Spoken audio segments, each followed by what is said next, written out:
Nyusi is a self-made politician, and it is exactly why people should listen to Caleb. When Caleb exited Linda Mwananchi is when things started going haywire. It's when people like Babu and Orengo felt that they are okay supporting other people and not Sifuna. Orengo wants to be president. Babu is supporting Kalonzo. Mara is supporting Rigiji. Mara, guys, all those people who are around Edwin Sifuna, they are people who are very interested in using Sifuna as a boogeyman to make themselves whoever they are. The only person in that camp who doesn't need Sifuna to make it is Caleb Amisi, because Caleb didn't even need Baba to make it in Trans Nzoia, by the way. He's the only ODM elected MP in Trans Nzoia. The hardest thing ever. So Sifuna, bro, ni wewe tuna support. Mimi kama Sophie, you were the reason why nilijoin Linda Mwananchi. Lakini kama umeamua kutumika na wenzako kujiendeleza na wewe uache kwa mataa, then let me tell you something. Your political career is really gonna die.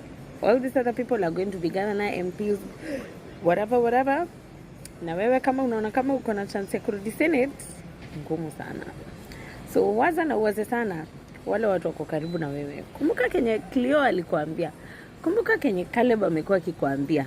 Amka bro, look at the people around you and see the people who are using you to make themselves who they are. Wave ni yako bro.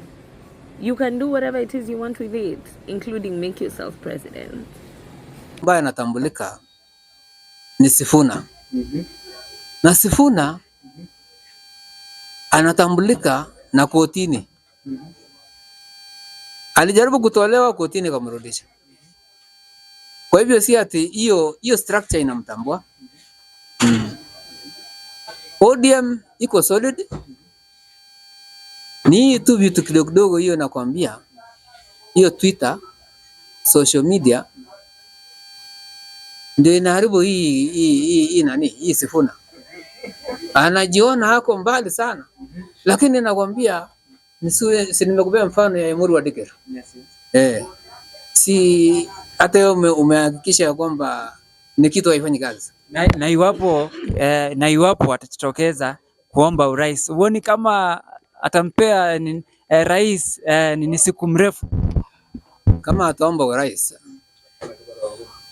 sasa tumebakisha nafikiri haifiki siku 500. Siku 500 ndio tupige kura. Kujitokeza sasa na kuomba urais na imbaki siku 500 sio. Lakini anasema ako na Gen Z. Ndio nakwambia hii Gen Z, social media na Twitter ni vitu haitambuliki.